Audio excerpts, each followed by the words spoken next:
Um, dois, três. Boa tarde a todos, os membros da banca examinadora e demais presentes. Meu nome é William Fernandes Dias e hoje apresento meu TCC intitulado como Estudo Comparativo de Modelos de Tradução Automática. Este estudo foi desenvolvido no curso de Ciência de Dados e Inteligência Artificial. No momento estou indo para o meu sétimo semestre e faço parte da MA7, a turma MA7 no caso. E estudo na PUC São Paulo, como esperado. E tive a valiosa e orientação do nosso magnífico professor Rooney Ribeiro Albuquerque Coelho. O foco deste TCC, em modo geral, é uma avaliação rigorosa e comparativa de modelos de tradução automática da última geração, especificamente para o par linguístico italiano-português, aplicado a um domínio de alta complexidade formal. E eu poderia ter escolhido, sei lá, processos judiciários, mas eu acabei literalmente escolhendo os documentos papais. Bem, agora vamos falar sobre a contextualização. A tradução automática se consolidou em um momento de uso amplo, global. No entanto, sua aplicação em textos formais, como documentos jurídicos ou religiosos, existe uma precisão formal impecável, pois na realidade é que a qualidade é variável entre os diferentes modelos, o que torna fundamental uma avaliação rigorosa e sistemática para testar suas capacidades reais. Minha motivação surgiu de um gap de qualidade que identifiquei ao estudar o italiano formal. Durante a leitura do livro Shakespeare, eu estava notando os erros ortográficos que eu estava tendo, pois, como diriam no inglês, existiam muitas palavras que eram meio que false friends, ou seja, palavras que você acha que é uma coisa, tipo, ai, nossa, lembra muito essa em português, mas no final tem outro sentido. Mas, em geral, eu notei uma inexistência de um modelo tecnicamente consistente para atender às particularidades da língua italiana no contexto formal. Esse desafio, somado ao crescimento exponencial da tradução automática, reforçou uma urgência em investigar e comparar os modelos existentes, abordando assim os desafios persistentes de precisão e fluência semântica. Agora vem trazer a fundamentação teórica, que foram esses 3 pilares, que, como todos os modelos avaliados aqui pertencem à categoria NIMT e utilizam a arquitetura Transformer, a comparação deixa de ser sobre a arquitetura base e se concentra nos seus dados de treinamentos e parâmetros, o que é o ponto crítico do nosso trabalho, em modo geral. Agora, com base nessa teoria estabelecida, passemos à metodologia utilizada para atingir nossos objetivos, como comparar modelos utilizando métricas automatizadas e análise qualitativa. Definimos e preparamos um corpus paralelos robusto de textos italiano-português ou português-italiano, tanto faz. A gente aplicava a métrica BLEU e interpretava os dados para identificar os padrões de desempenho e suas instabilidades. Bem, nossos primeiros passos nas 2 primeiras semanas de aula de suporte ao aluno sobre o TCC, a gente obteve bastante CSVs de modo geral, onde a gente pesquisava os modelos no Hugging Face ou plataformas parecidas, e a gente também investigava artigos científicos ou até mesmo apresentações científicas sobre o caso de traduções. Mas a gente obteve resultados importantes que revelam os principais elementos necessários para compreender com maior precisão os modelos de tradução mais eram usados mesmo. Com isso, a gente separou nessa linda história os nossos 6 protagonistas principais. Um deles fica de fora, mas eu já explico.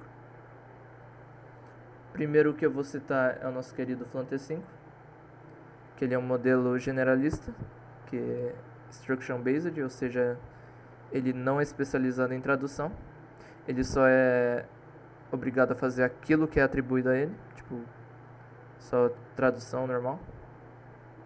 E isso antecipa sua baixa consistência em textos formais. Depois eu cito o nosso querido amigo NLLB M2M100, da MetaAI, que é um modelo multilingüe especializado, que ele é conhecido por sua alta uniformidade e estabilidade entre idiomas.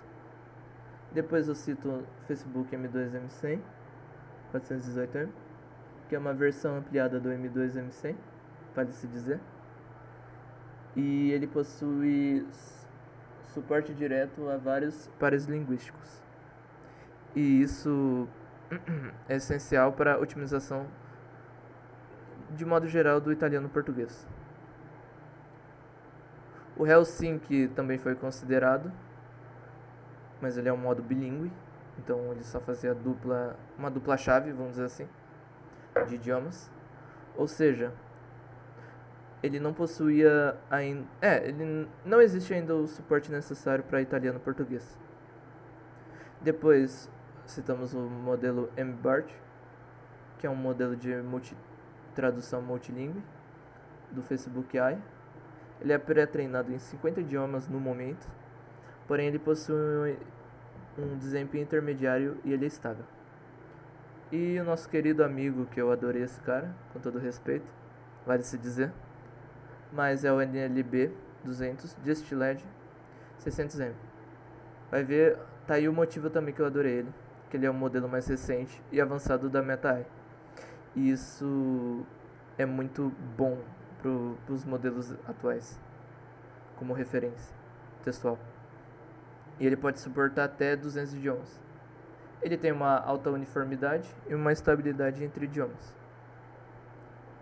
E vale a pena dizer que o M2100 é um modelo de tradução man-to-man também, que seria muitos para muitos, do português brasileiro, que pode traduzir diretamente entre 100 idiomas sem depender de inglês como intermediário. E o 418M, ele indica uma versão específica do modelo M2M100 com 418 milhões de parâmetros, que é uma das versões menores e mais comuns. Portanto, o 418M é uma identificação de uma versão específica do modelo M2M100, que é da família, que é da mesma... É o mesmo modelo de família a qual ela pertence mesmo. Agora eu venho comentar sobre a minha metodologia usada, que foi corpus e avaliação, pois a gente sabe muito bem que na Itália é amplamente considerado o berço do catolicismo e do cristianismo, principalmente por ser a sede da Igreja Católica, que é localizada no Vaticano, e terra de muitos santos e ordens religiosas, exercendo forte influência cultural e histórica, embora hoje também apresente um crescimento de não crentes e outras religiões devido à imigração e também sua secularização. O corpus de referência selecionado foram documentos papais do Vaticano, como a Exhortazione Apostolica Dilexite. A escolha é fundamental por 3 motivos: sua complexidade linguística, seu caráter formal e, o mais importante de todos, a inexistência de versões oficiais de português, que servem como nosso ground truth, ou referência de verdade, de altíssima fidelidade. Submetemos os segmentos aos modelos e utilizamos o Bleu Score para mensurar a similaridade de tradução gerada com o texto de referência. Agora eu vou repercutir o tema do texto, que está no documento que eu peguei como referência principal. Eu testei outros, tentei pegar um livro de modo geral, mas eu vi que era muito trampo. Então eu fui pegando os documentos papais por isso também. Mas ele dá uma centralidade da pobreza, pois ele apresenta a pobreza como uma realidade estrutural e universal. Ele é marcada pela exclusão e desigualdade também. Ele tem a identificação de Cristo, com Cristo, na verdade, citada, que ele sublinha que a dor dos pobres reflete o sofrimento de Jesus. E reconhecê-lo nos pobres e sofredores revela o próprio coração de Cristo. Também tem um apelo à ação, que denuncia as desigualdades e o surgimento de novas formas de pobreza. O Papa Leão XIV considera insuficiente o esforço para eliminar apenas as causas estruturais e convida a um compromisso concreto acompanhado de uma mudança de mentalidade e de atitude social perante a riqueza e a dignidade humana. E também segue uma ação de continuidade, pois o documento se coloca em continuidade com o magistério anterior, com o enfoque de São Francisco de Assis, e de modo especial a preocupação pelos pobres, de Papa Francisco, seu antecessor. Em resumo, é um apelo forte e concreto para que a caridade para com os necessitados seja o coração pulsante da fé cristã, e para enfrentar a pobreza como um problema estrutural que requer tanto a caridade individual quanto a mudança social. E vale a pena citar que os textos eles foram organizados, segmentados em capítulos e parágrafos durante o processo de codificação, que logo no próximo slide eu vou mostrar como que ficou cada um, como ficou separados, melhor dizendo. E a gente usou só 4 protagonistas nessa história, de modo geral, que foi a NLB, os 2 tipos de NLB, o Flan T5, o M2 M100 e o NBART. Bem, começamos falando sobre o nosso querido amigo MBART, quer dizer, desculpe. O gráfico de barras mostra o Blair Square por seção para o modelo MBART, onde ele possui picos de destaque, onde é destacado no capítulo 4, número 16, com 10%,12%, e no capítulo 1, número 2, com 9%,40%.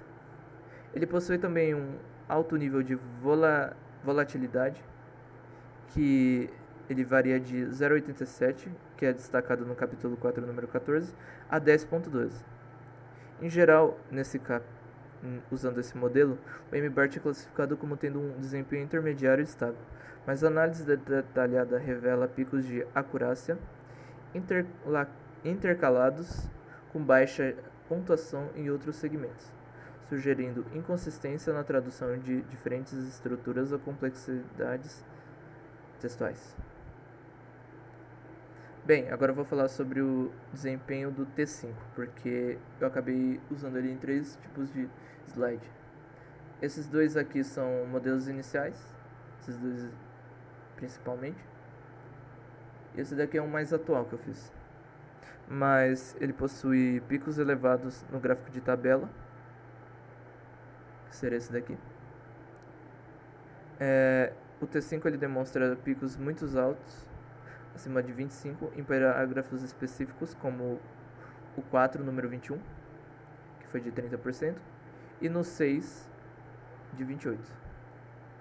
Ele também possui uma volatilidade, nossa, tô ruim, extrema, nos gráficos de simulação, que seriam esses aqui,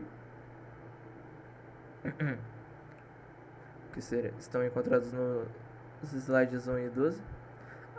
A pontuação é extremamente inconsistente, com quedas brutas no capítulo 4, número 16, esse daqui, e aproximadamente de 30%. E no capítulo 1, número 5, ele possui no total 35%. Isso é bom. Tecnicamente isso é bom. Ele possui um pico notável no prólogo, como a maioria das versões de modelo. Todos possuíram um valor acima de 70%. De modo geral, o Flan T5, ele, sendo um modelo generalista, que trata tarefas como conversão de texto, é o mais inconsistente, embora possa atingir alta pontuação em trechos curtos ou de baixa complexidade. Ele falha em manter a coerência em extensões maiores ou formalmente complexas, o que é esperado para modelos não especializados em tradução. Agora o desempenho do NLB e o M2M100, que foi uma média alta de modo geral. Ah não, falei errado. Esse daqui é mais do NLB Distilled. Esquece. Ele possui uma estabilidade que demonstra notável, especialmente no capítulo 5 e no 6, que fica acima de 32%. Ele possui um pico absoluto no capítulo 5, número 18. Ele atinge o pico mais alto de 48% em todo o estudo para este modelo. Porém, ele possui quedas bem drásticas no capítulo 2 e 3, chegando a 1.2 e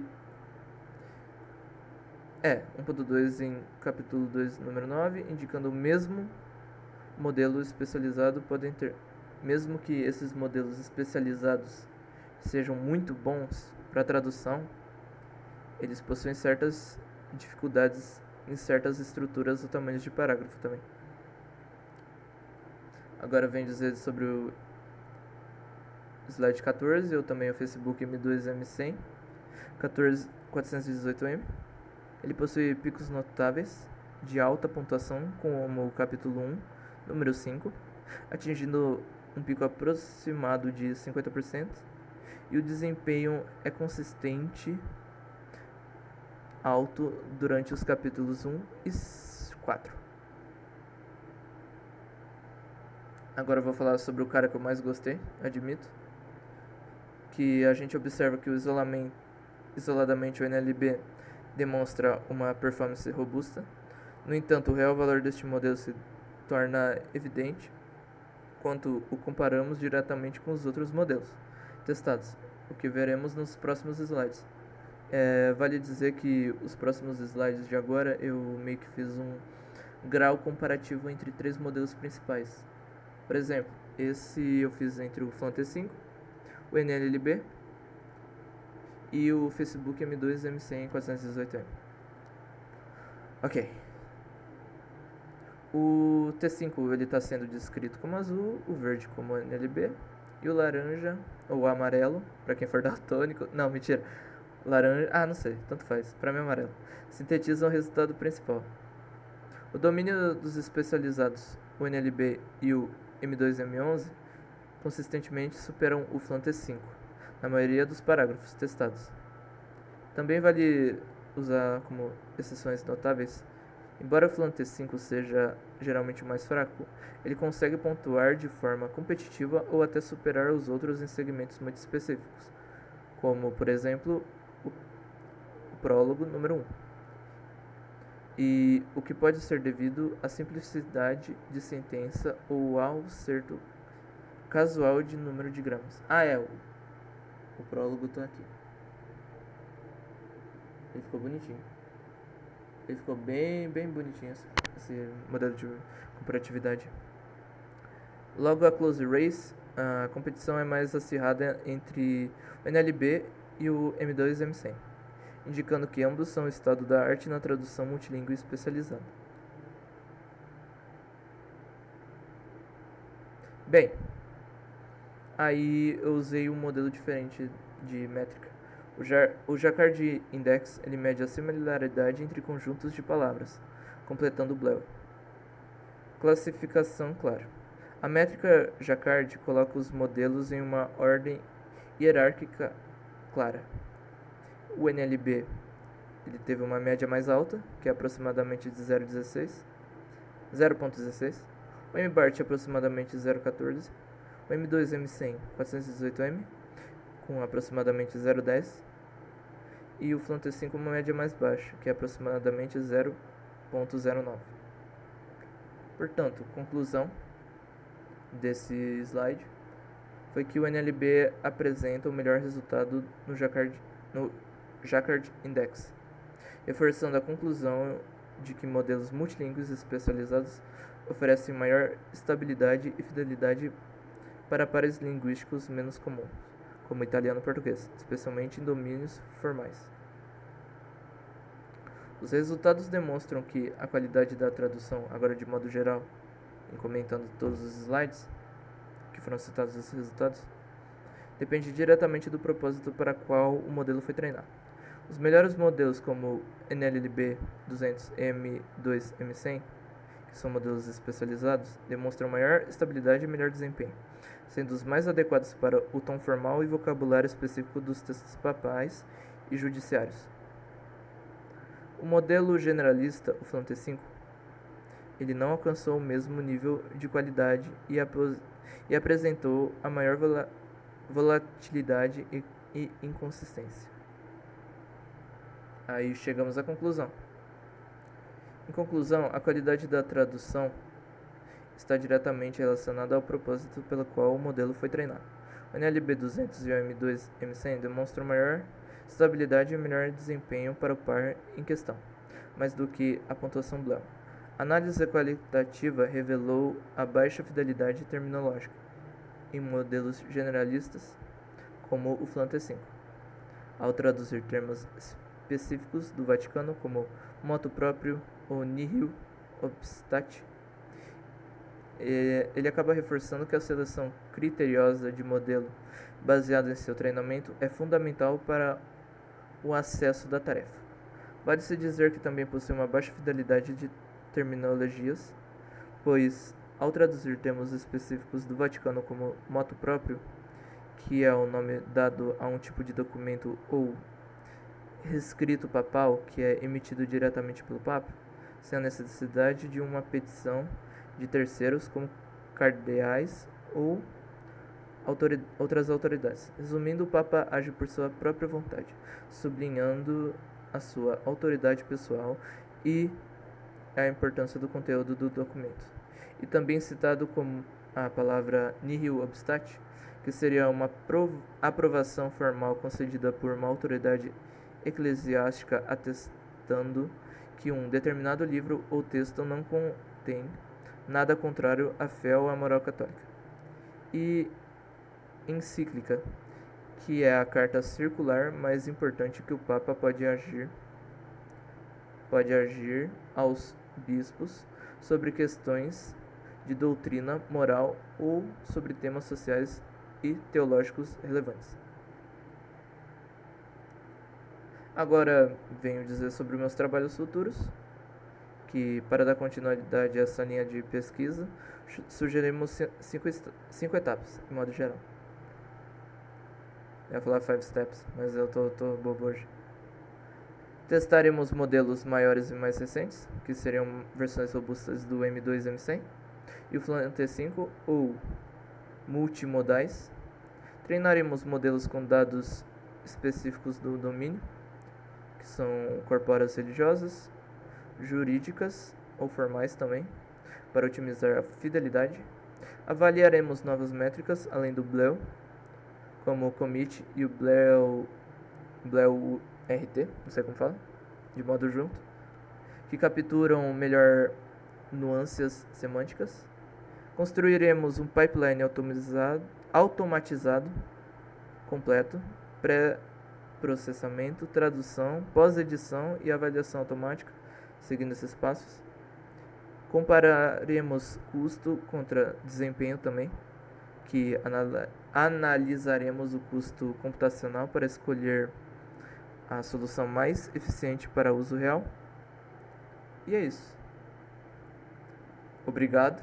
Agradeço a atenção da banca e do público. Espero que o trabalho tenha contribuído para uma visão mais técnica e crítica sobre os modelos de tradução automáticas disponíveis hoje. Um abraço. E as bibliotecas GitHub, meus códigos vão estar todos disponíveis na descrição do vídeo, onde vai estar meu GitHub e tudo. E provavelmente eu vou liberar o slide no GitHub. E é isso. Muito obrigado pela atenção de todos e tenham um bom descanso.